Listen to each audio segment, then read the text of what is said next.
Today we are speaking to an entrepreneur that I would employ to run my e-commerce business in a heartbeat. Her name is Carina McLeod. She has a wealth of experience, she is straight talking, and she is the real deal. We're going to hear her story from starting her career at Amazon as an executive. And I actually started there in 2004, before anyone really had heard of Amazon or knew Amazon as the books retailer. To building a £1 million business. We've worked with Ocean Spray in the past, we do project work for Panasonic, so we've got the big brands on there. This is another episode you won't want to miss. I'm James Martin and this is Entrepreneur Conversations.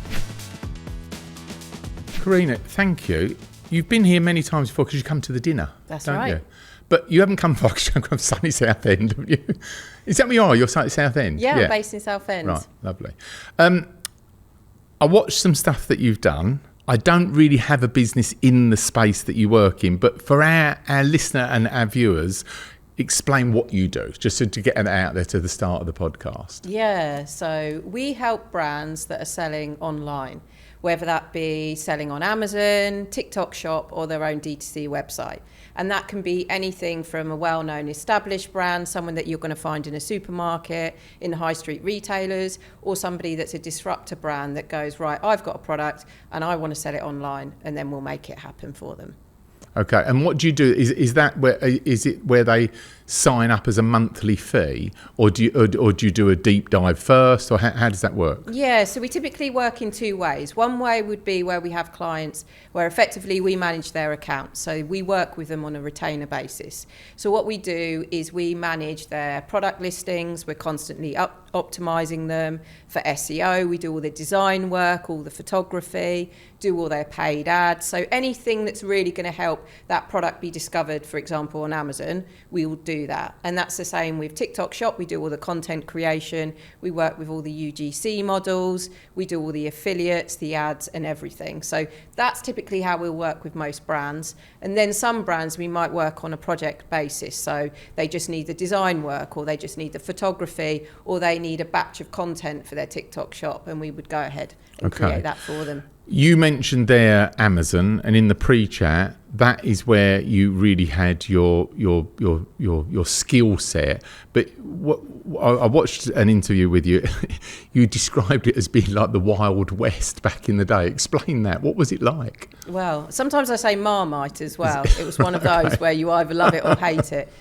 You know, I'm really grateful for my time at Amazon because I learned so much, and I actually started there in 2004, which it was probably before anyone really had heard of Amazon or knew Amazon as the books retailer. Yeah. So at that time, everyone thought I was crazy. I started my career working at Wix, so I was working in building supplies. The department I was a buyer for plumbing. Wow. So very different going to Amazon. And everyone was like, you're crazy, why are you going to Amazon? They only sell books, and I worked in home and garden.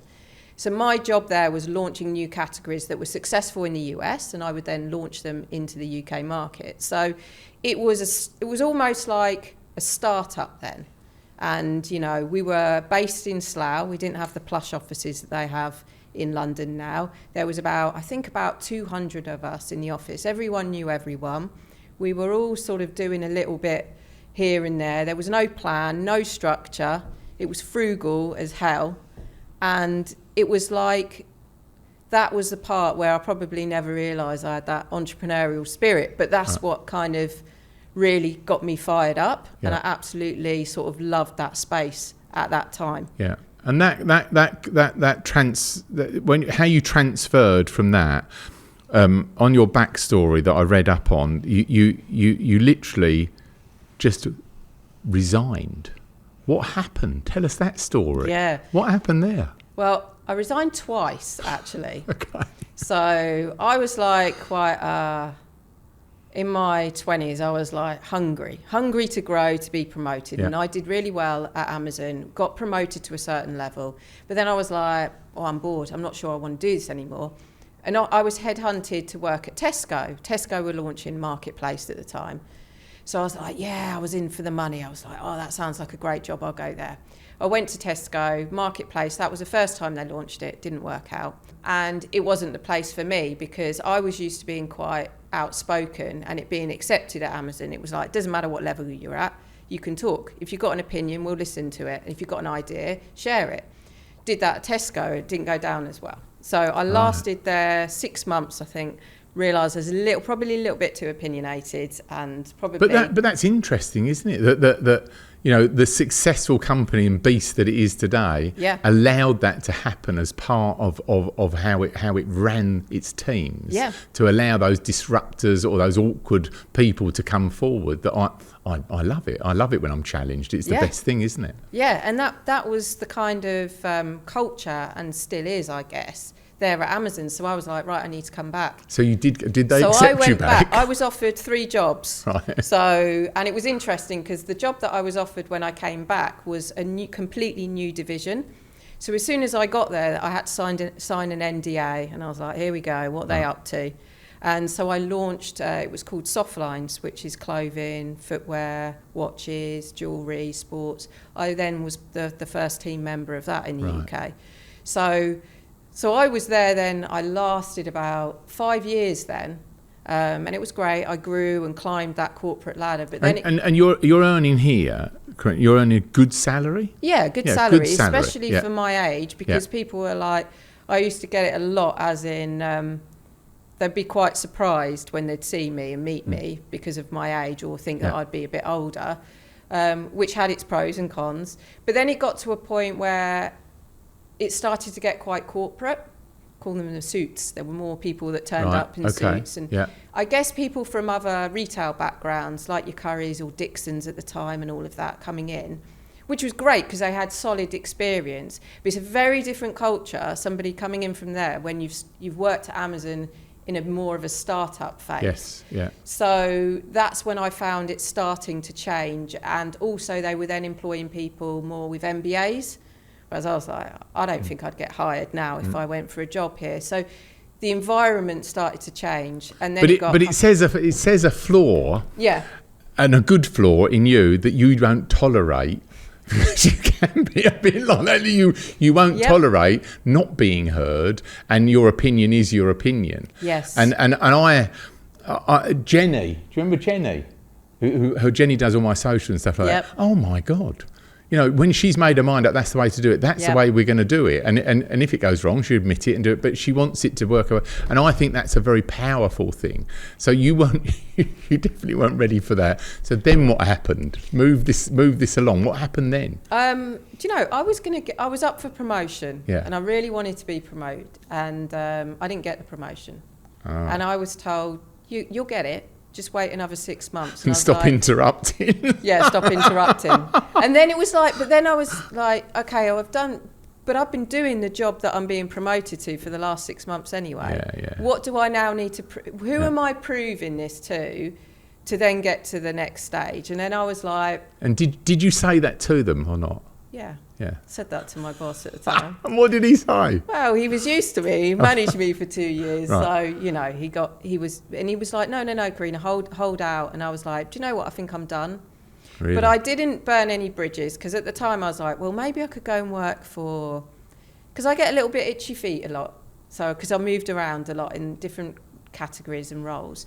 I was like, well, maybe I can come back and work for Amazon Spain, or maybe I can go and work in Seattle and work. So I kind of opened those doors. Right. And then I was like, but I'm done. So I basically just said, I quit. And then I was like, I don't want to be here anymore. And when you quit with Amazon, do they try and retain you, or do they they did try and retain you? So they tried to offer more money or promotion or whatever? Yeah, they were like, well, they couldn't offer promotion because of all the red tape. Yeah. But it was like, stay another 6 months, chances are you'll get it. Right. And it was more trying to, I guess, persuasion really, to hold on a little bit longer. Yeah.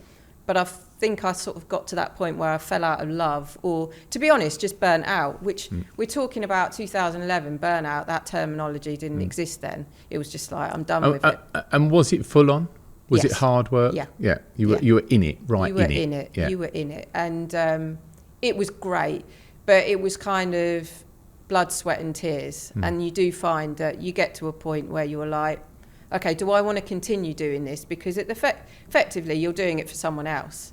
And then and how's that working? Have you got a partner or children at this stage? Where are you in your life at that stage? So I was single at the time. So come on then, what happened? So then I was like, I need something more. So I quit Amazon, and I was like, I don't really like what life's all about here in the UK. I felt like, I know this sounds, it's a cheesy thing. Oh, I've got to discover myself. But in all honesty, that's how I felt. Okay. I climbed the corporate ladder really quick.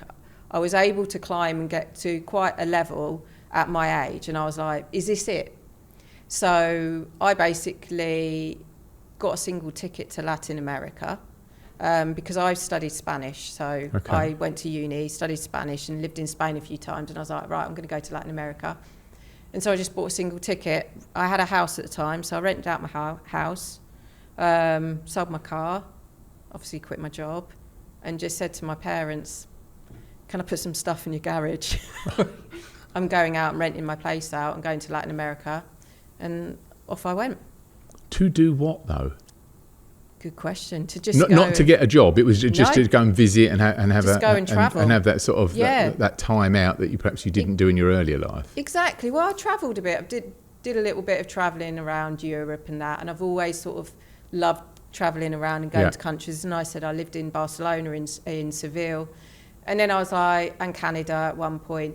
So I was like, right, I've got to get away.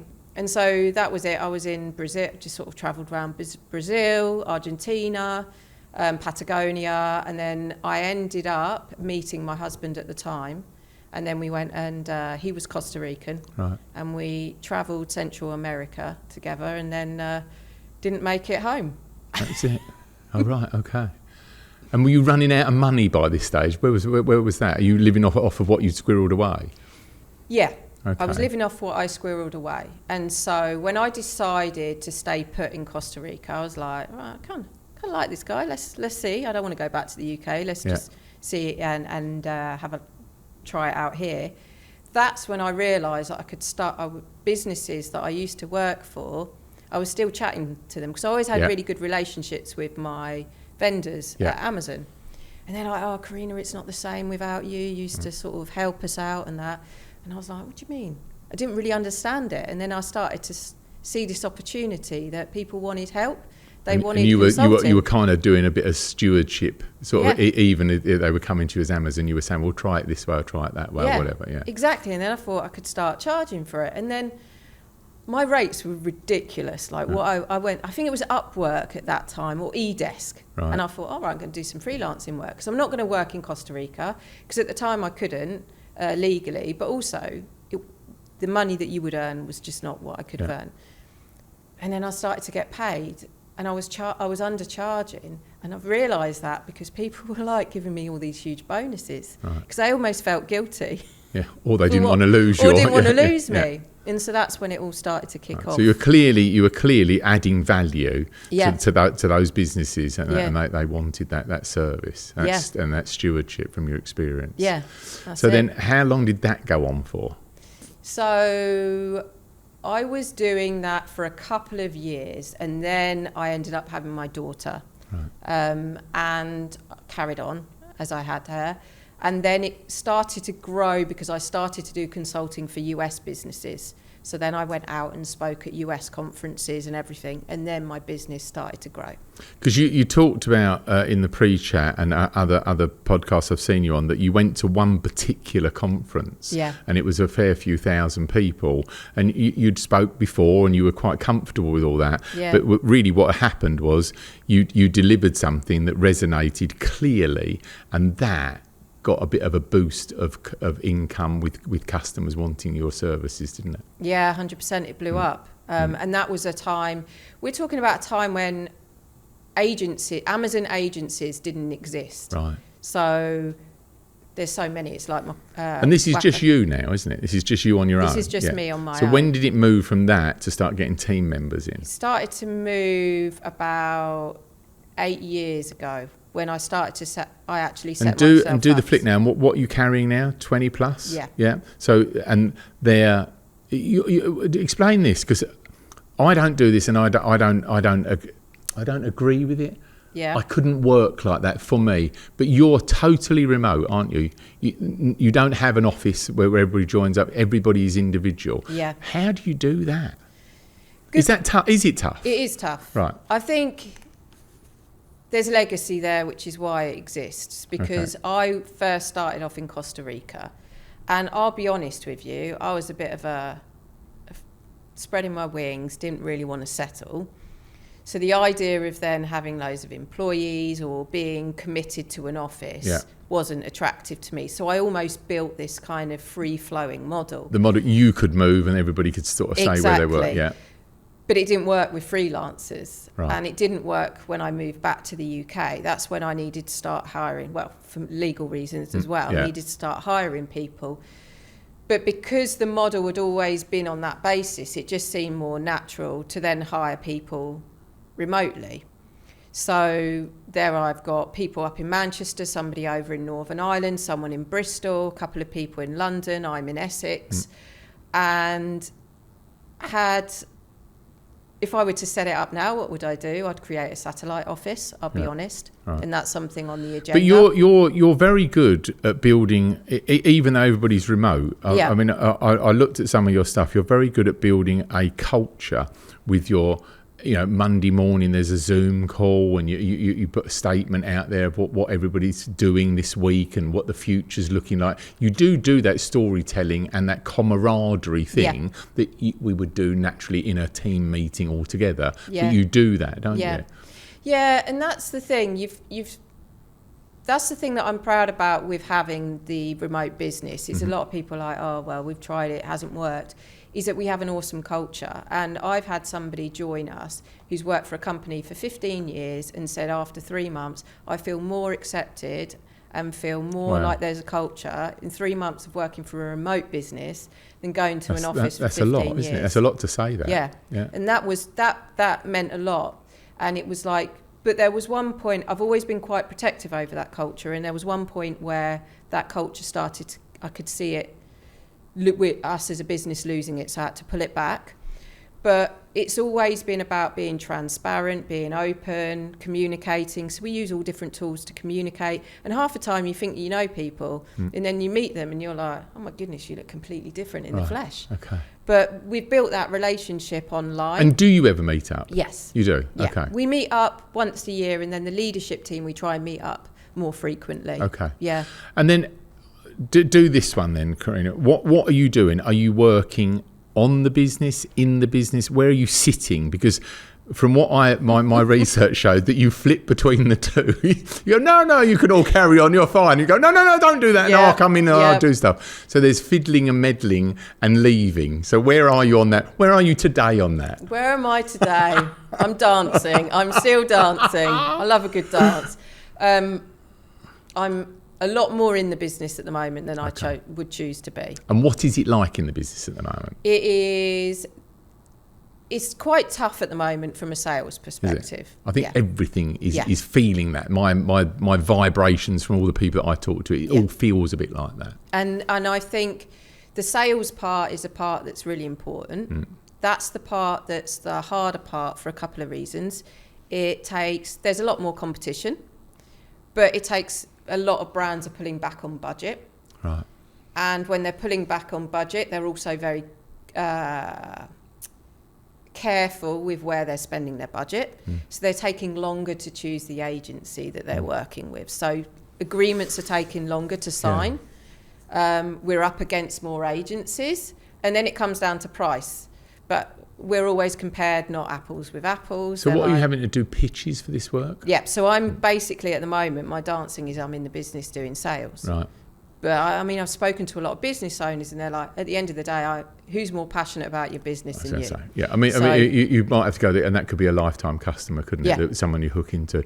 It is strange when you see that the hard times come and some of these executives, and we call them that in a loose term, make these decisions to cut budgets and do stuff. it beggars belief with me. You know, we had a hard time here 2 years and a bit ago, and I sat down and we worked out that we needed a more robust funnel, and we rolled into it with more spend, and it is the best thing that we ever did. Yeah. SEO, contractor, Pacific. You know, pay-per-click ads, contractor, Pacific. More money in socials to build up the awareness, and we just put more money in, and it has really turned the corner for the business. But not everybody can have that mindset that it will be successful if I do this, and it's always on the pain of if it doesn't work. And perhaps they're in that way, Carina, it's because of their job could be on the line. Yeah. You know, and they're not entrepreneurs making the decisions. No. You know?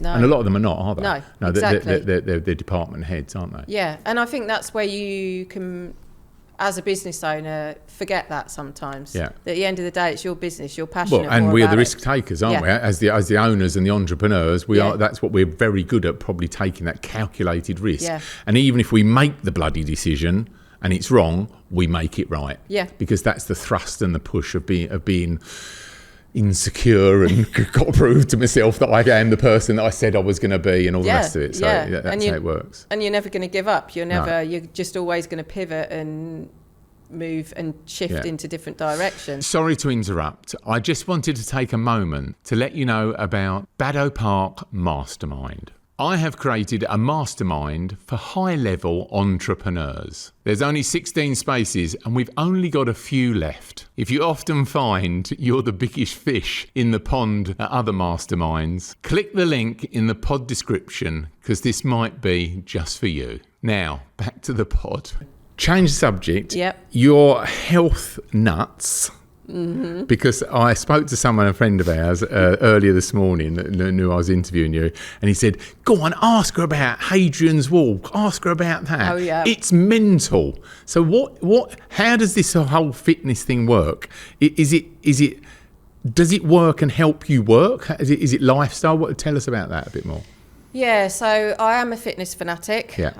I like to challenge myself. So the next challenge that I've got coming up, I've got an ultra. So it's a 70-mile run across Hadrian's Wall. I'll be honest. Sounds like you're going to knacker a pair of trainers out badly, but come on. I don't really know. Everyone's like, where do you start and finish? And I'm like, I don't know. I just know that I signed up to it because I thought I need to go into the hurt locker. Which is the part where you go in to do a race and you feel defeated and you don't know if you can get through it.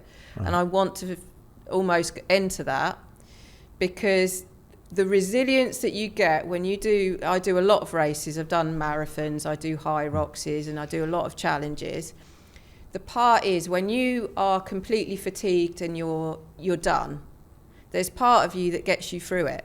Yeah. That resilience, and when you have voices in your head, you have to go into yourself and have a chat with yourself. It's building a veneer on top of the veneer almost, isn't it? That you're actually getting that shell of resilience. Yeah. You know, even doing my bloody swimming that I do now, I'm not fazed. I'll swim anywhere. With the ice in the water, I will swim anywhere. Yep. And I know it's really painful, and after 4 minutes, it doesn't feel anything because you're completely numb, and you can enjoy the nature and the swim and the exercise and the rest of it. Get out of it. You've got to be organised to get warm and all the rest of it. What you've got to do, and the same with you. You've got to be doing some pre-work to be able to go and do that 70 miles, whatever. I always remember, Corinne, doing the marathon. I've done 4 marathons. Yeah, the second marathon's not so bad. Yeah. The first marathon's terrible because it's the unknown is a killer. Yeah. And then you go, right, I need to put more time in on this one because that's what killed me. And then it just becomes... And then you've got the thing of times, that you've got to get better times and stuff. But I think it falls very... It has integration. Integration is not a word, is it? It has synergy with being an entrepreneur. Mm-hmm. If you're comfortable, you're dying in our business world. If you get comfortable, the writing's on the wall. I don't like being comfortable. I like being uncomfortable. That is weird, or that's what this is. We're on Entrepreneurs Conversation. Perhaps that's what entrepreneurs do. There's the adrenaline piece there. Yeah. Like, I had this conversation. Last few weeks have been a bit crazy. I've done what I usually do. I put on too much on my plate because I know that that's how I function when I've got so I have moments where I'm crashing or crying. I've got just doing too much. I've signed up to all this, but I function funnily function well on that. And so it's almost like it's the adrenaline. And someone said to me, you know, you've got to learn to kind of calm things. And I'm like, no, but I love that whole thing. So I do that in business, but then it's the races as well. It's that constant adrenaline that you get of the unknown or pushing yourself. And there is a synergy completely. And that synergy with the resilience as well, as in, you know, when you go through rough times maybe in business, you're like, well, it's not as bad as that moment. No, and we probably might have been sort of near this before, and we got through it before, you know. And I agree with that. And I think what else happens is that with those proper scars in your back, you also don't let yourself get in those positions so easily. You'll start to do forward thinking of, I actually need to raise some money. So you're 6 or 7 months ahead of it. You're starting to ask the questions, where am I going to get the money from? Or you need a bigger team, or you're going to need to change some personalities in the team. So you start thinking ahead of yourself, because the scars run deep and you don't want that same sicky feeling in your mouth, so you neutralise it with action.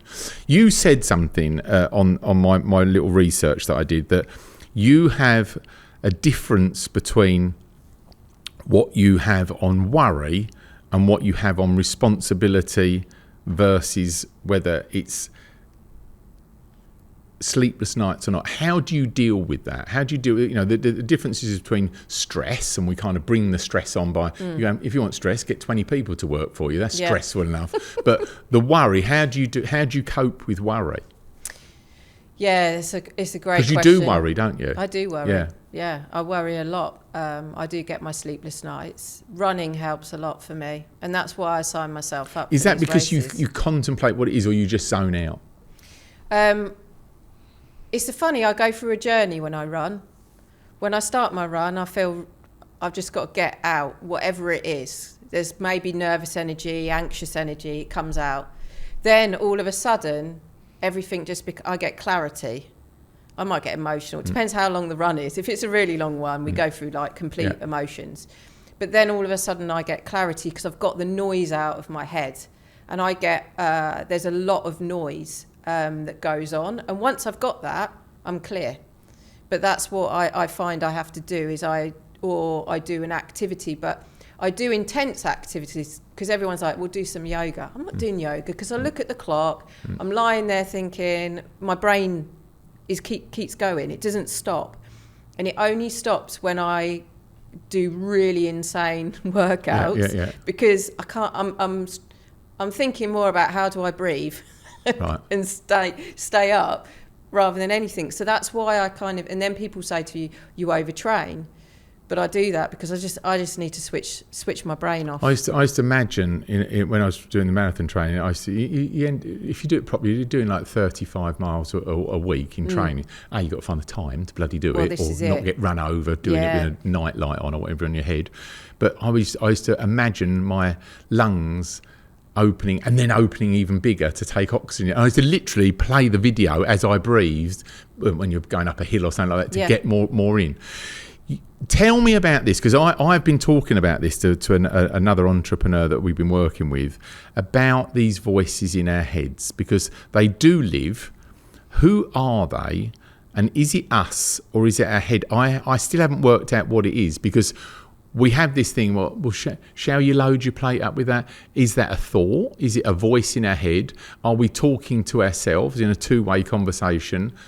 What goes on? Because I constantly have this dialogue with myself to, shall I buy this other company and put myself in pressure? Shall I shrink this one down? Shall I do more exercise? And what is the dialogue? What do you think it is? Because you have spoke about this, how you talk internally to yourself. Yeah. Explain what your take is on that. It's almost like I have it's a boxing match going on. Yeah. I've got this go-getter, red energy, fire, as in, if someone else can do that, I can do. Why can't I do it? Yeah, should be no reason. Exactly, because you're like, there's so many things that we're able to achieve, and that's why, again, I do these races, because I'm like, well, if that person could do it with a bit of training, why can't I? So I've got this kind of I'm going for that. I've got this other side of me, which is that little bit of risk adverse, and sometimes if I'm feeling a bit uncertain in something in my life, that bit creeps in. It's like, oh, I'm not sure about that, Carina. Are you thinking about that? You're not. So there's often a battle between, I want to get there, but then this risk adverse part comes in, and it's almost like I want to bat that away, because it's like, shh, let me go and do that. Sometimes I try. The thoughts come in of negativity and insecurity, and I agree with what you just said there. That resonated. That I just try and push them down. And how dare you creep up and try and colour me in black and white when I'm thinking in colour? You know, just keep it down. There's a book, Ollie. We're trying to look it up. It's something chimp. It's the chimp. Oh, chimp on your shoulder. Yeah, chimp on your shoulder or something. Yeah, I know what one. And I read that. It was a bit of a, I'm not that bright. It was a bit awkward to read. I read it and it got into a lot of detail, and I don't think I ever really finished it. And I think it's probably in my library somewhere. But that talked about these voices and how you marshalled them and had congruent conversations to get positive action out of it. Yeah. But they were very necessary. Yeah. And sometimes I believe that's, if you think of this lonely entrepreneur that isn't with a masterclass or comes to the dinner or got a relationship with other business owners, that must be really lonely and weird. Because at least when we come to this here, that is very healthy, don't you think? That you can have conversations, it depends who you're sitting with, whatever it is, but the pre-chats that we have at the bar and stuff, you can go and find people that you know and just lean on them and be able to. The common thing is, how's everything going? Oh, everything's great, And in that room, you can say, how's everything going? You say, well, it's a bit shit at the moment because we're struggling with finance for this, or we're struggling with getting these things over the line. And you can have those real conversations, and someone will pick up your hand and go, right, stop. You need to speak to this person, this broker, this analyst, this whatever it might be. Or you can say, look, spend some money with us and we'll get your shop rolling, for Christ's sake. I'm telling you, just do it this way. And that's where a lot of things happen in the dinner that are very good. What are you doing on, can we just do some numbers, Graham? What are you doing on turnover? What do you turn over in the business now? We're just shy of 1 million. Yeah. Yeah. And with those responsibilities of those employees, are they to execute the work and bring the work in, or are you just doing all the sales? I'm doing all the sales at the minute. Okay. Yeah. And when you get a sale, are you looking for, what, are they in for a year? Are they in for a project? Are they in for a life? How does that work? Yeah, usually they'll be for a year. Okay. So, and we've swayed back and forth with whether or not you have long-term contracts, because you don't want to make anyone feel that they have to be in a long-term contract, because you want them to be with you because they see the value rather than forcing them in. But you want to create a timeline that they can think about, don't you? Exactly, because at the end of the day, you need to forecast. And so that enables us to forecast. So that's how we'll typically work. Projects are one-offs, but the ideal is having someone on a retainer, which would be a mix between a fixed price, which covers costs, but also a commission, because that incentivises everyone as well. Yeah. And that is, I mean, you can judge whether you want to be on commission or not to see what their product is. They're selling something that's not very digestible. You're going to think this is going to be pushing string uphill, but they've suddenly got a natty product. You think, well, I know how to do that. Exactly. So it would be in your mindset to do it. Yeah, definitely. Do you think you're charging enough money? How are you on price point with stuff? How does that work? Do you wrestle with that? I wrestle with that all the time. I chat with ChatGPT on that as well. It's the challenge that we've got. Your newfound friend. It's you were talking about the being lonely. Yeah, it's all right. I've got a friend. It's AI, but it's trying to figure out, because a lot of people will compare you in the agency space, but not apples with apples. So in my industry, a lot of people are outsourcing to the Philippines, to South Africa, India.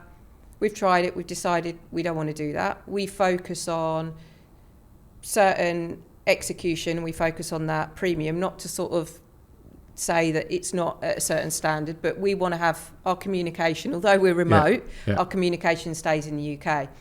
So we're having those conversations all the time where people are like, oh, well, you're more expensive than X. And we've got to come to terms with the fact, yes, we are, but we're clear on what our value is, and that we're like, but you can't compare apples with apples because of who we are as an agency. But as an owner, to buy that stuff and that knowledge, I've used this expression before. I want I don't really want to know about electricity, but I do want to flick the switch and the light come on. Yeah. That's how I feel as an owner. Yeah. And I'm not sure I do want to do the learning hockey curve. I might want to learn some language and some proprietary speak that I need to sort of talk to them in the meeting.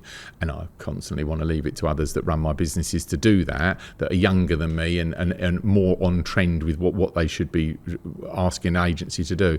But I'm telling you, I am not shy on getting the right contractor at perhaps the more money, because I only want to pay once. Yeah. Because I could be 18 months in and find a dickhead of a contractor that's actually got great talk, great speak, no results. Exactly. And I think that from listening to how you operate and with your background and how you groom your team, that you know, pay the bloody money and get the thing to work. You just want it to work, don't you? Yeah, exactly.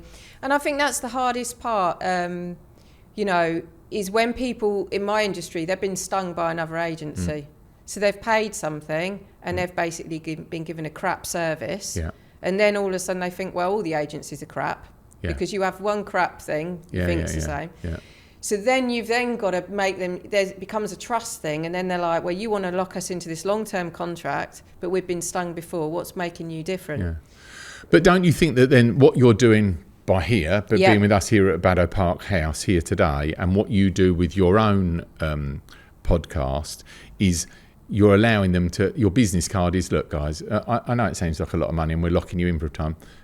Why don't you just watch some stuff that I'm about and I'm obviously, and then they can come to get to know you pre the purchase. So they can try before they buy, almost by listening to how you approach the subject. I mean, today we're doing a general interview. We're not doing an interview that's specific about what you actually do. Yeah. But what you do is make sure you're there holding their hand to get their junk out of their warehouse into other people's pockets with the money delivered. Exactly. I mean, it is as simple as that. That's what your end goal is. I'm more interested in what makes you tick as a female entrepreneur in a very tough space. You know, you said back in the day there wasn't many of you around. Now, I mean, I get people approach me all the time. Yeah. We do everything. We're an agency, and that always frightens me that they're going to do everything, this, that, and the other, edit, do the whole thing. Yeah. And we've now broken it down into separate. You know, these contractors kind of know one another, but they are superstars in their own field, and they specialise in that. And it's probably more expensive to do it that way, but the results now we can see speak for themselves. And you've got to stay in a minute. You can't go 2 months and go, well, I can't really see the result. Wait, hang on. You've got to wait. You know, we waited, I think, 8 months before we could actually see it tuned in to bringing the right customer to our door. Yeah. You know. Yeah. And you've got to, and that's the hardest thing, is convincing people that they've got to just stay, just trust the process, because I mean, there's red flags when a client comes along and wants results the next day, because it isn't going to happen. So we have to set those expectations. Yeah, and mitigate that early to say, look, definitely. They're obviously not in the space at all, because if they were coming with that expectation, someone's just said you actually need to go and get an agency that does that type of stuff. Exactly. They're behind the times. And I'm not a salesperson.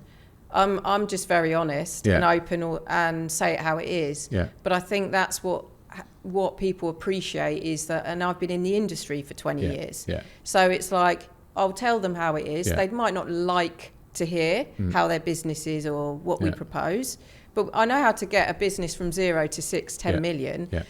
But it's whether or not they're willing to do everything needed, because it's all well and good when they come on board, but then they go to you 6 months down the line, oh, we haven't achieved X.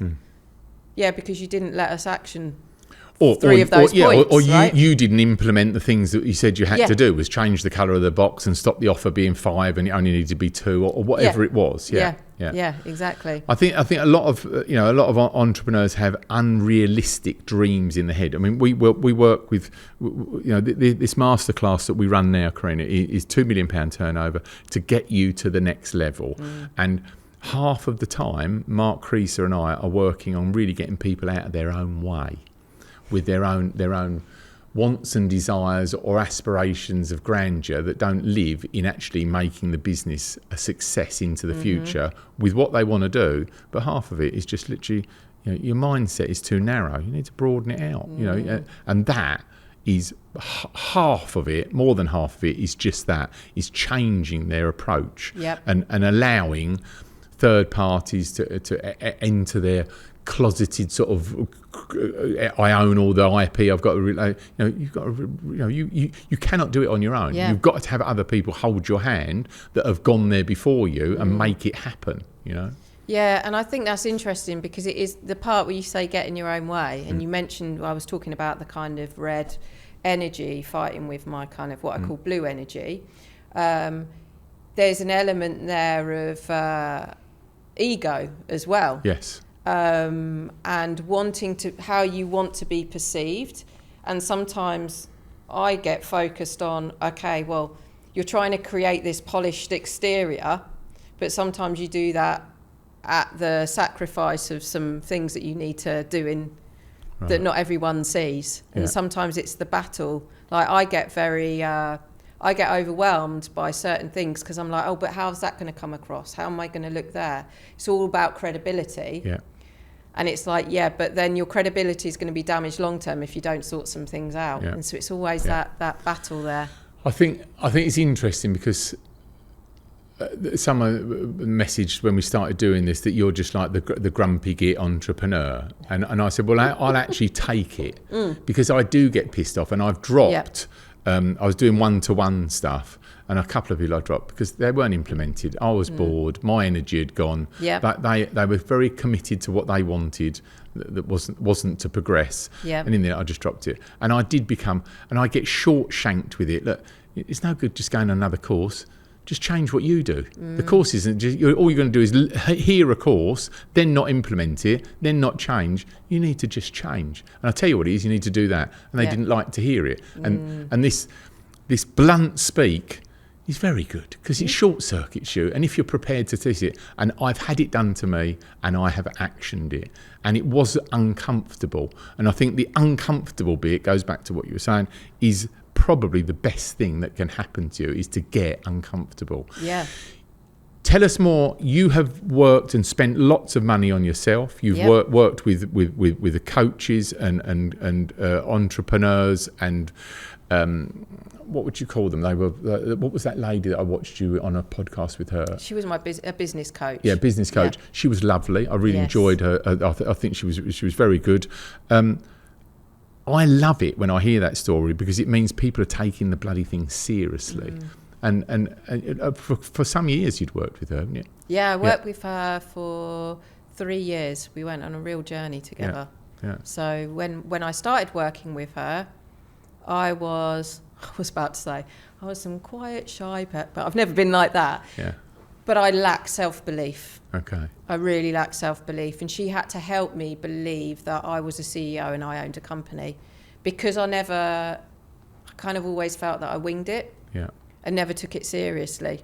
And she had to help me on that journey. I think there is, and sometimes more so, I mean, I don't know, this is going to be controversial, for a female to get that security of position, because there is the self-doubt and that sort of niggle thing, and I really try and promote more female entrepreneurs onto the podcast because I really believe all my managing directors are all females. They're the best you can have, and I rant on about it. But there is that self-doubt sometimes. I'm working with somebody now, and I've said, you need to stop being so bloody nice because, you need to be not loved, but you want to be respected. And she's trying to go down the nice route, and I think that you should be going down the be respected route. And sometimes that will grate on a few people, but you don't need to go down the pub and drink with them. You just need to have them want to work with you and respect your decisions sometimes, and to feel that. But to go back, Carina, I admire and respect the way that you've done it, that you realised that you needed to have that help. And I think there's so many people that don't get there. It's quite a lot of money, or they don't realise or relate that they do need that help, and they're just going to do it their own way. That's wrong, and carry on doing it wrong and wrong and wrong, or being insecure in their position. Yeah, I think it comes again. It's sort of that element of ego, and it's admitting first of all that, and having to look at yourself in the mirror. Yeah. And that's the worst thing at the start, because you think you're X and then you find out that you're not, and you've just got to realise that you're not perfect and actually you need help, and start understanding and learning about yourself. So before I even had a business coach, I had a therapist, which I had a therapist in place because I was living in Costa Rica at the time. Wasn't happy. There was something missing in my life. She helped me learn about sort of starting to understand yourself and be in tune with when something doesn't sit right. So now I know I'm very clear when something doesn't sit right with my emotions, where I'm at. So I started off with a therapist, and then once I got through my therapist, I realised I need to just move back to England. So I moved back to England. Then I went on to a business coach because I thought, right, I've done the personal work, but now I need to apply that to my business. And then I had my business coach for 3 years. But I think the word you use there, and I've written a blog and my newsletter goes out, and oh, by the way, I could do that now, couldn't I? You could. If you want to look over my shoulder and see what my ramblings are each week, where do they go? This is so professional. Baddopark.com. Baddopark.com. You too can have a free newsletter. We could probably do that better later. Yeah. Shall we just say link in description? Link in the description. It's a good job you're here, Oliver. That was all about help. You need to ask for help, and people are very crap at that, aren't they? Yep. You know, especially entrepreneurs, because they're worried about perception of they won't be seen as this go-getting person, this, that, and the other. But help, and the dinner's very good at that. You can ask help in there, and that's good. But finding that community or those right people to ask for help. I've had people, Carina, come up to me outside the dinner, just people that know that I'm in business, and said, "Would you possibly look at this with me?" How can you say no when someone's been bothered or brave enough to come up and say, "Could you just look at this business plan, or could you just give me a steer?" Probably younger people and stuff like that. And I just think, right, I'm really busy. Speak to Christina, find some time, come in for an hour, and I'll sit down with you for free and just go through it, because they're bothered to do it. And I know back in the past, as a young man, I did that to a couple of people that just changed one of them just changed my point of view, and he just told me a story about brain cells, and everybody has the same brain cells. And I didn't realise that as a dyslexic failing person. I thought it was that I was born with less brain cells, and he went through this whole thing and explained it to me. It was just a guy in my father's pub. It was the best thing that ever happened to me, because as soon as I realised that people do it, it's just what you do with them and the decisions you make with them, and I was off and running from there. What do you want to do going into the future? Are you scaling, selling, comfortable, giving it all up, going back to floating around in a canoe somewhere? What do you want to do? What's the future look like for you? You know, I'm starting to. It's an interesting time. It's like I want to scale the business still. I want to grow it to. We only recently went into TikTok Shop 2 years ago. I'm seeing TikTok Shop booming now, and that evolving. And then we've heard that there's potentially some other marketplaces coming to the UK. So I want to jump on those bandwagons. And what are they? Potentially one called joybuy.com, okay. Chinese marketplace company that are coming in. Not a Temu. AI purchasing? No. Do you think that's going to happen though? Probably, yeah. Is it how they did it and then they closed it, didn't they? I don't know what happened the other day. They started doing some purchasing online and they stopped it. I'm not so sure. The big thing here is live shopping. A really good friend of mine, Gemma, and she has a like a dog supplement brand, and she has a warehouse, Carina, that is a live studio on TikTok 7 days a week. With a couple of guys with dogs on the counter and the guy in the forklift going past like that, and they're going, "Tom, how many are left of them?" "Just 3 boxes." Just 3 boxes left. It's like QVC on steroids, live, 6 hours a day. She's just moving stuff. She's now helping Josh, who's just bought a garden centre as a client of mine, and he's going to do a live shop in the garden centre with all the junk they sell in the garden centre, but have a host there while customers are in the shop just selling live on TikTok. "Oh look, what we're gonna do is do a gloves and a spade for Father's Day as a package, but I think there's a box of spade. There's about 40 packs left, and that's it." And that's it. It's absolutely incredible, and the roles of people that are coming out. So you're getting these new presenters. Yeah. They don't need to be QVC presenters. We've got people in my team that quite very young, but but they've just got that kind of energy to talk about almost the same thing for a couple of hours. That takes a lot. It does, yeah. It's crazy to watch, and then ringing the bell, it's like, we've got to say all this thing. Yeah. And then, and also these UGC models as well that are evolving. What's the UGC? So user-generated content. So it's effectively, they're given a sample, and they will go, I just got this microphone, how incredible it is, et cetera, and they would just be able to sell that. And they either sell it to their own audience and get a commission, so they're an affiliate, or they do it for the brand and they're getting paid for it. But so all these roles are evolving. So for me, I'm like, okay, I could grow the business, sell it, great. But the reason isn't to make a sale. I'm just loving the journey of like a new platform evolving, and it's like, okay, we've just launched this new category or into this new marketplace. We need to figure out how we make money, build a team. How do we get from here to there? It's almost like I'm a bit addicted to a challenge, and so. and Carina, are your customers startups and mainstream big brands? Yeah. Do you do both? We do both. So what do you prefer? Good question. The larger brands have the budgets, so we'll work. But harder to get into as customers. Yeah, so we'll work with. I mean, we've worked with Ocean Spray in the past. We do project work for Panasonic. So we've got the big brands on there. But there's a lot of bureaucracy and red tape for sign off for budgets, but just sign off in general. Yeah. Way too many people involved. With an opinion. Yeah, exactly. And like we're working on TikTok Shop, we're working with some really well-known household brands, but again, a lot of sign-off. The startups are the exciting ones because they're like, they want to disrupt an industry. They're like, right, we're going to come in with this new product. We want to disrupt X, and we're going to become huge in that category. But they're sometimes a bit bootstrapped. So then that becomes a challenge unless they've got backup as well. But they're the fun ones, because they're often, they're trying to disrupt. Yeah. And I guess that's where my energy comes from. Yeah, that's where your energy comes from. Yeah. I invite you to have a look over my shoulder at my newsletter. If you want to hear about the things that grab my attention each week that could bring you value, sign up in the episode description. Now, back to the pod.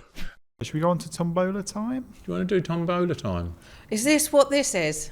This is what this is. Wait till you will just be so excited. So we will now move on to one of our big, what do we call them now? What do we call them? Features. Yeah, we're going on to one of our big features now. You're going to love this. This is Tombola time with a jingle. It's Tombola time. Now, I've been told, Oliver, Producer Oliver, to stop slagging you off about the crap jingles because it doesn't bode well for the product. Yeah, that's apparently. right. Is that right? Yeah, that's right. Did you write in? Was it you that wrote in? No. Pick a ball. Ooh. And this will relate to a question, Gemma. Right, here we go. What have you got? I have got 12. Question 12. Just pop it in there. Pop it in there, Gemma. Right, what have we got? Question 12, Oliver. Question 12. What leadership lessons did you learn the hard way? Leadership lessons learned the hard way. Do not be too accommodating. Yeah, it's a good one. Yeah. Because it bites you on the butt. Yeah. You think you're doing someone a favour. You think you're being kind. Yeah. But it bites you in a way that you lose respect with others. But also you think you're being kind, but actually sometimes it's not. You're not actually doing that person a favour. Saying yes to too many things as well. Do you have any examples? Having examples, yes. Been accommodating where you've just bent the rules for individuals. You know, just like flexible working as an example. You can define flexible working in so many different ways, as in, okay, if you want to pop out here and there, you're working from home, but then when you're at a point where it's like, no, we don't really need to worry about what times you're working, as long as you do your job. But then when you've done it for one person, then it's the next person. And then when you expect to sit there for team meetings and everybody to be available at a certain time, everyone's doing their own thing. Yeah, the culture's broken down. So it's that, or just letting one individual have a certain work overseas. You've then got to let everyone do that. Right. So, yeah. And just sometimes not always saying the hard truths as well. Reframe the question for me again. So what leadership lessons did you learn the hard way? I think leadership lessons, I've had thousands of employees come through me. And I think, if we go right back to when we had Ruskins, we had 70 odd people working PAYE. And it was about what I spoke about earlier. I wanted them all to like me. And that was wrong. And I was down the pub with them. And it was too familiar. And they would snidle up to me and try and get something where others wouldn't. And in the end, you needed to sort of be stood there as the boss and be the boss and be respected and not necessarily liked. And I thought the way to back, this is a long time ago, was to be liked. Be liked. That was it. We'll go on to another one, shall we? Let's do it. Right, here we go. Nice bit of. I think it's a very good jingle. Thank you. Very professional. That's right. I mean, it's still been done in your bedroom, but I think it is professional, Oliver. But who would know? Right, go. All right. Be careful, it's sharp, Carina, in there. Number 18. Question 18. Does every business need to be online? Say that again. Does every business need to be online? When you say online, what do you mean by online? I guess have an online presence. What, a social presence? Yeah, I mean, that could be a shop, that could be a social presence. I think the answer is yes. Without fail, in today's world, yeah. I think and certain ones more than others. I mean, here, so take the wedding venue as a model. It sits there as a nice big pile of bricks where you can have a wedding. There's loads of them around here in Essex. There's loads of them. They look very similar, because they're all built in the sort of same time. That isn't what you get when you come here. You get pastoral care with great staff that are committed, highly trained. We need to promote them ahead of you making your decision. You need to come and experience our caring team, because then you can't price eggs for eggs, because you could get that house but you won't get our team. So that's why we're more expensive, and we are more expensive, and that has caused a problem of promotion that we've had to work out a way of doing that to make sure that is in the mind's eye of the buyer. I mean, you're going to say yes because it's your 100%. Yeah. If I look at it from a brand's perspective, we get asked this all the time. Somebody might be selling on Amazon. They're like, why do I need a website if my business is successful on Amazon? Don't give Jeff all the money. Yeah, exactly. Yeah. But also, it's about credibility. Customers do their research. So they'll research, like you say, before they come here. They'll research, I'm going to buy that product on Amazon, but I don't know that brand. Yeah. So I'm going to go and check on their website. And if their website looks good, and they've got some good reviews, it starts building that trust. It's all about customer trust. So 100%. And I think also age on these buying platforms, that they think, we don't need it because we only serve sort of like 60 pluses. 60 pluses are on everything. Mm-hmm. They're on everything. I'm 60 plus, but I'm buying off of TikTok. I'm buying off of Amazon. I'm buying off of Instagram. I'm going wherever that gets fed to me. I like to be fed stuff that I like. I'm lazy. Yeah. I'm in that zyke of they've got me. Yeah. They've got me, and I don't mind that, because then I only look and spend time on seeing stuff that I like, because they've got it right for me, and that's the model they've built for me. Yeah. Does that answer your question, Oliver? I think that answers. Although, just to add, there is nothing worse than being online and going to a website that's just got really bad presence and they haven't invested in the website. You're almost shooting yourself in the foot with how much money you haven't spent, or you haven't brought a contractor in to do it. Yeah, I mean, that's a really good point. Yeah. I think we'll go to them, you pick the website and go, okay, forget it. Because if that's shit, that's shit. Yeah. It's like going to...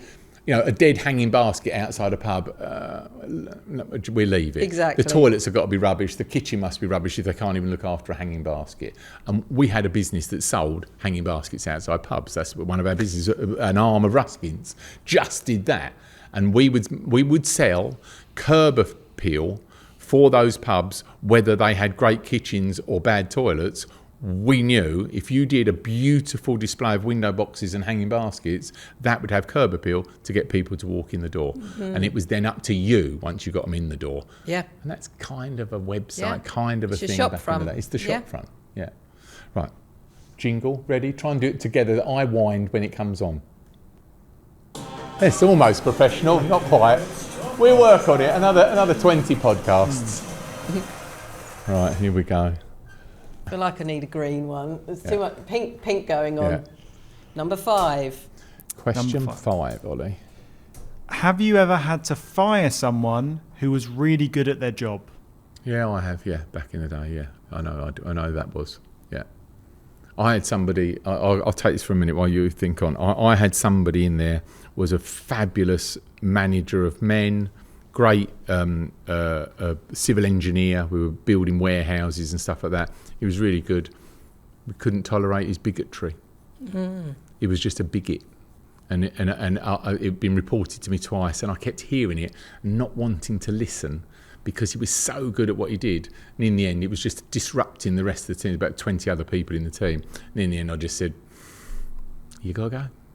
And he wanted to challenge me on it, and he wanted to question it, and I wouldn't stand. I was old enough then to learn to not get into debate about it. I said, "So I'll pay you all your money, all your redundancy, but you just can just go somewhere else." And I told him why, and he said that they've just made it up. But by then I'd done my research. I wasn't working day to day with this crowd, and I'd done my research to find out that it was true, and that was it. And you're such an idiot for doing that because you was really good at your job. And that's a base example of what it is. Yeah. I mean, I've had hundreds of people that I've let go for other reasons, but that one comes to mind. Do you know what? I don't have one that comes to mind. No. And that's good, isn't it? Well, but then on the flip side, there's been many people that I've wanted to hire, but I haven't hired because that they do an awesome job, but they would be they would what's the word? They'd come into the business and just upset be the culture. More disruptive of what you already had. Yeah, and could become toxic. So, although saying that, I have had some element of toxicity within the company that we've ended up not necessarily firing, but they've eventually left. Yeah, you talked them into a new career somewhere else. Well, when someone comes in for an interview, how can you tell that they might, what traits did that person have that you thought might be disruptive? I think we do a lot of our interview questions around the culture, so we can start identifying if they're in line with our values as a business, but also a lot of it is teamwork and team play, and you can hear if someone is out for themselves, you can just tell by the way they talk. It's all about I. And all the achievements are them on their own. And whilst you want to hear that someone's achieved things themselves and it's not just we all the time, because sometimes the we means that they've not done anything, there's some little red flags that jump out after a while. Yeah. I think, shall I tell you what I think, Oliver? I think it's really difficult. It's difficult, that high, I think, but you try and put processes in and you hire slowly by doing those interviews and rounds and come back and come in and work for a couple of days and we'll pay you and we'll just see how you get on. I think the busting up the existing culture and team that's there is dangerous. We've just taken Carly on, a wedding consultant and planner and host. Oh God, we had 40 interviews to go through. I mean, I didn't do them, but it all got down to 3 of them. And in the end, she was the one that had done all the research on us. She knew about the team. She understood what the values were, this, that, and the other. Guess what? We were right because she's been here a few months. Excellent, excellent person. Yeah. But I do agree with you. I've had people come with great degrees, CVs, this, that, and the other. But we really want to know that they've done it. They're very good at it. And they've done it in a way that would fit in with how they need to do it with us. Because even though, sometimes I also say that it's very good when you get someone come for an interview and you'll get all of their good points laid out in front of you. If you hire from within the team, you will see someone coming up that you know very well and you know their bad points and their shortfallings and the rest of it that you could probably handle better. It's whether you've got enough people that you can promote into positions. And sometimes you can't do that. You need to put more people in the team quickly with the skill set. And you can't always do it. I just think, Ollie, hiring the right people is hard work, and sometimes it's a bit of voodoo art and kissing a few frogs. It's, you know, I've been through thousands of people in my career, of very good people, and I've sold companies and lost super people that I wish I could have retained, but it's just how that went at the time. And sometimes the most amazing people are working for you, but there's a certain lifespan, and then they go, and it's heartbreaking. And you know they're going to go. You know, kind of early, you think that they're too smart for me. They're going to want to do this on their own. That's the hardest part. And what do? You know, give away shares, lock them in this. Now that's not. We do the share thing. We do that quickly now. You can cut this in.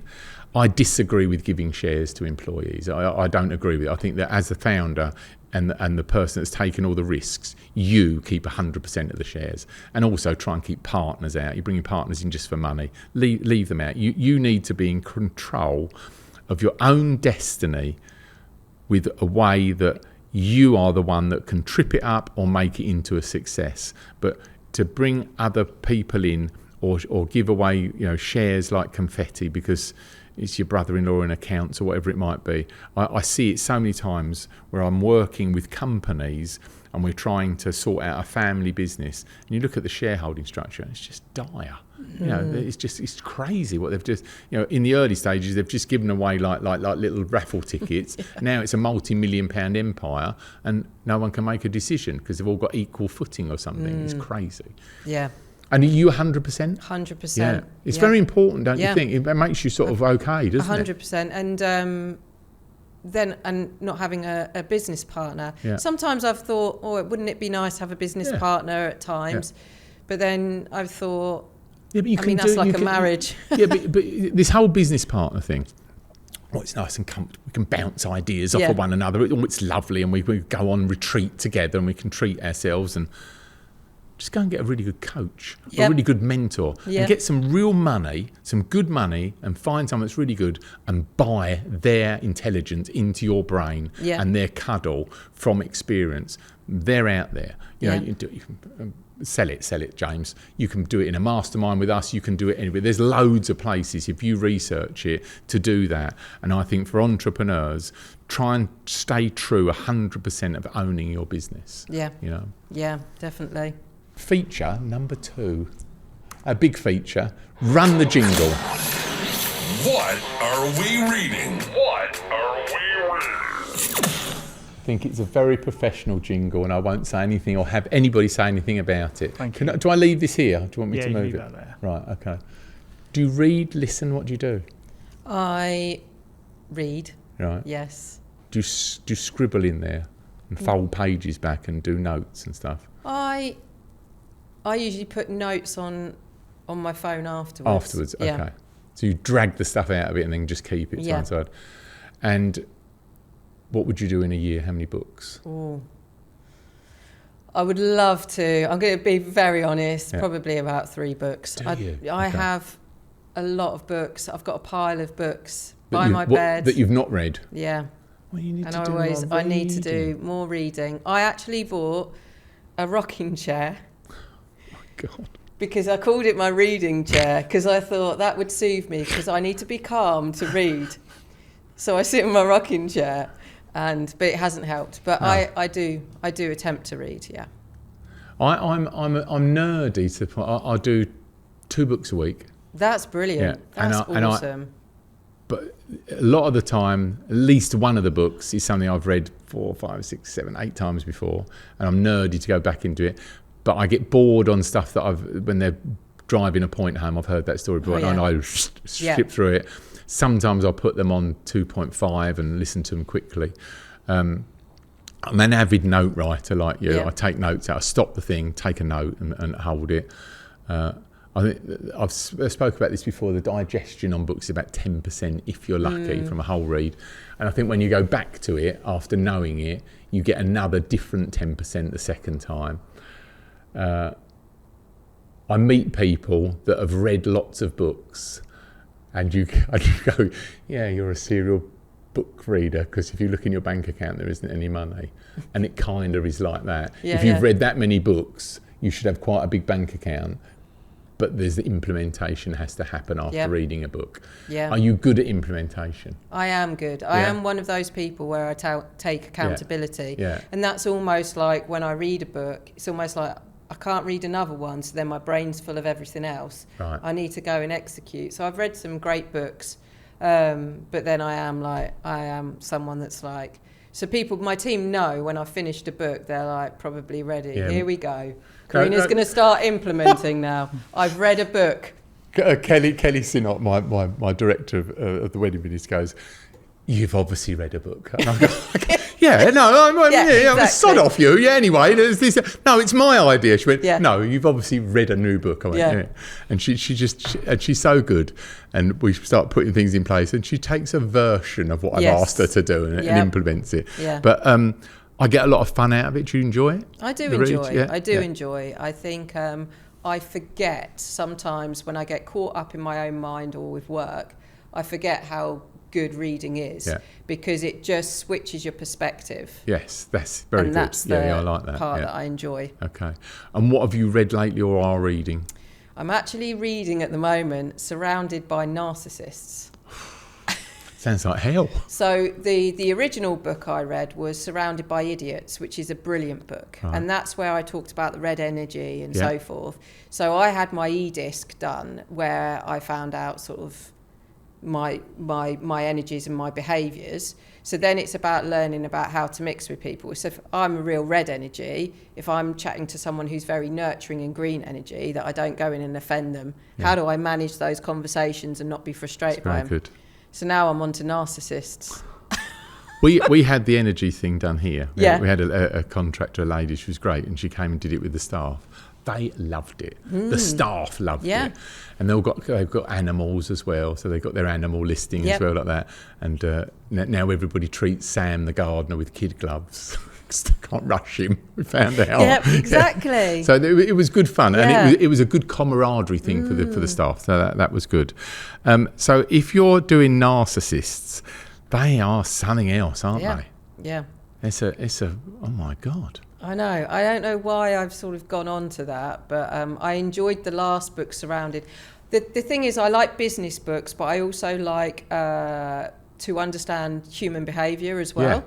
Yeah. And so it's like the mix of the two. Well, and it has to come in line, doesn't it? I mean, we're every day we're out there selling, meeting, exactly. Whether it's selling ourselves to get someone to come and work for us, selling some to sell products to.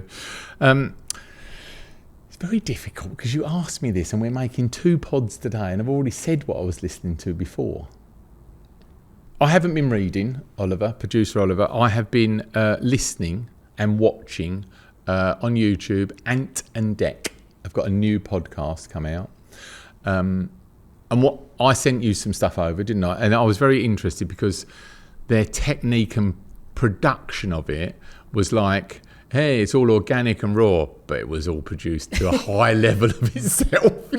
Of course. They introduced the team behind the cameras, and they called Lucy and Fred and Jeff, and the new hire they had a GoPro of them in the background. And I'm thinking, oh, this is all very good stuff. And they come on to the podcast, they enter in, and he turns the light on, and then they sit down, they put their bags to one side. It was just... It was trying to be organically thing, but it was just orchestrated. But it was very interesting, and they were good. They're good orators anyway. I mean, they've been together for years and years and years. But that was good fun. There was nothing to learn on business about it, but I just sent you notes about it because I thought that we could do that. Yeah, me and then you said but we don't want to be too polished. Yeah. I'll tell you who does have a really good TV presenter that's got a really good podcast is Ramesh Ranganathan. Right. Yeah. He's getting some really good guests on. Yeah, he is. Yeah, I have seen it come across my feed with him. We were saying, Oliver and I were talking about, once we had the AI guy in here and we were talking about how clever they are making videos and doing stuff, the authenticity of social media is being a bit busted up with this AI intervention. Yeah. And we were saying that we need to keep it real. on our 100%. podcast. Yeah. This is a real conversation of two people that know what they're talking about and their opinions. And I think it's, that highly produced thing. I go to watch something, and I've said this before, I go to find out about a camping heater for my camper van. And I go on to, and there's the titles come up and the rest of it. They're going to tell me about this heater. I last about 3 seconds. I'm off. I want Julie and Fred that have had the heater for a year in the Arctic using it, saying, yeah, but the knob keeps falling off. But it's a really good heater. Just stick the knob on with glue. Now I'll buy the heater. You want the authenticity of it. So that's what I've been doing. So bit of YouTube. I've been a bit YouTubey at the moment. Yeah. Do you do YouTube? I don't do that much YouTube, in all honesty. No. Because I don't read, I just go there for my digestion of everything. How to use this, how to use that. I bought Meta glasses, and I can't read the instructions, so you just go on. And Mr. Wong somewhere out there in the worlds of, Mr. Wong is from America, and he's just all things techie. And he just describes it so well and simply. Really? You just press the button down, wait a minute, hold it, and you just go, yeah, got it, that's it. And then I now can use my Meta glasses. I've gone Meta. There were Ray-Bans the first one, but got low batteries. So now I've gone Meta Oakley. Yeah. Meta Oakley. Yeah, they'll be coming on screen soon when I get my prescription in them. But the authenticity is so true, because we manage the TikTok side with TikTok Shop, and brands are like, you've got huge brands and they're just struggling with that bit of nervous to put it out so clunky. Yeah, well, they give out samples to affiliates. Affiliates then go, oh, this product's great, such and such, but they can't script it. Right. So it's in the hands of these affiliates. Right. So they're so used to everything being polished. Yeah. Even with we'll create content for them using our UGC models, and they still want to control a lot of the narrative. But do you think they're right to worry? Yes and no.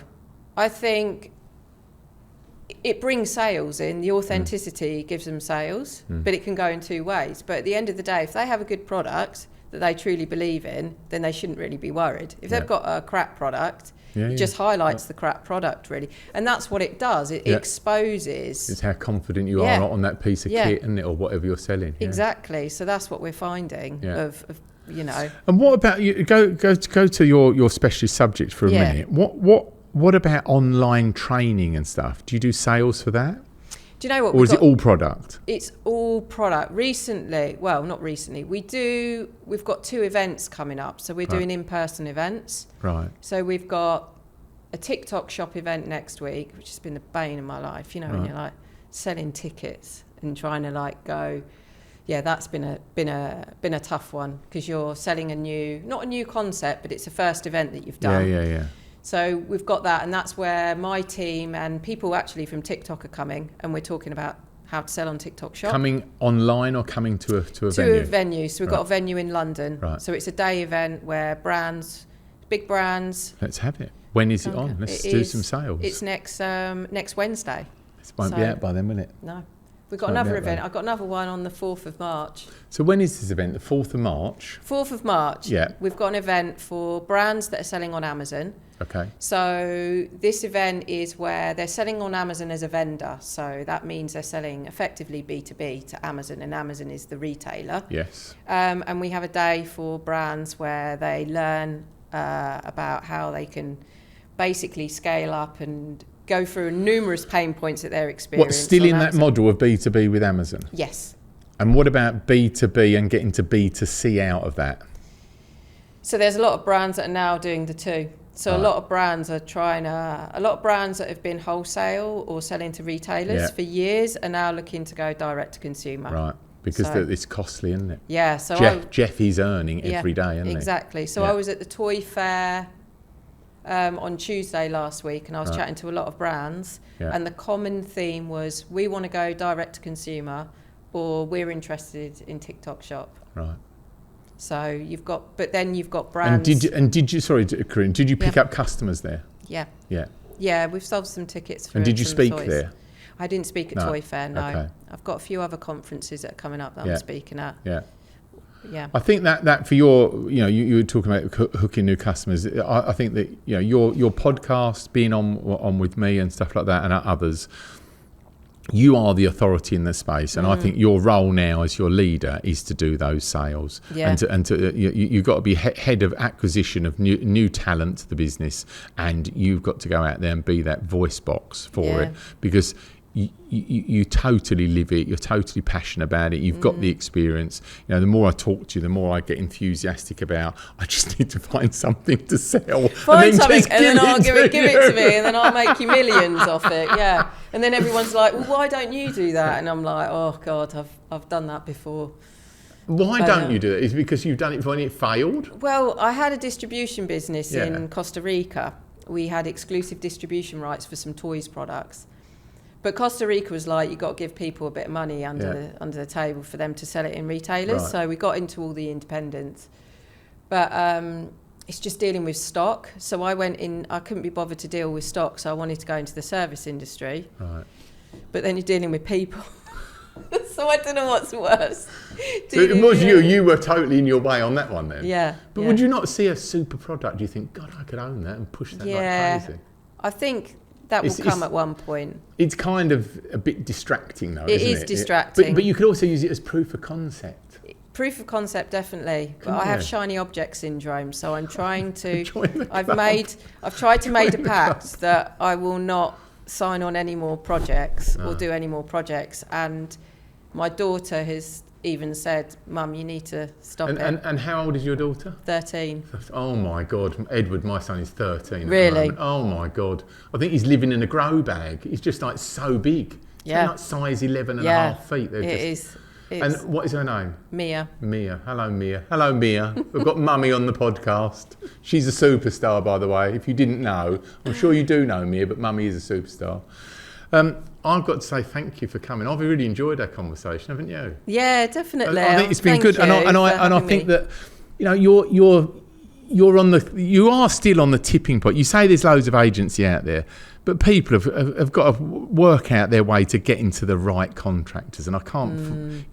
That you need good recommendations and proof. Before you go diving in with the big money. Yeah. And I wish you all the best with your promotion to get yours. That is the chosen company to use for promotions and to make it work online. With everything being sold online, if someone's in that space and they're serious and they want to actually make the needle move for them, where do they find you? They can find us at ecommercenurse.com. So if they type in ecommercenurse.com as our website, just fill in the contact us form and we'll be happy to get in touch and set up a call. And I love talking to people. So and Carina, if they want to find you, what is your podcast? What's that? So my podcast is Your Mind Your Business. So if you want to understand more about me, find me on Your Mind Your Business, or you can also find me on LinkedIn. So I'm very active on LinkedIn. I share a lot of content about TikTok Shop, Amazon, you name it, on LinkedIn. And what's that, just on your name? Yep, it's Carina _McLeod, and you'll find me there. Instagram, you can a little bit. You might find a little bit about Amazon, or you might see me if you want to follow my Hadrian's Wall. Oh yes, Ultra. Then that will definitely be on Instagram. Okay. Carina _McLeod. Okay, good. And thank you for today. Thank you for having me. I've loved talking with you. Good. So Good. I'm like, is it over now? We've not got any more. No, it's been brilliant. So thank you so much. If you've enjoyed this episode, like, subscribe, leave a comment. There's someone you know that could gain something from what we do here. Pass the pod. And if I'm lucky, I'll see you on the next one.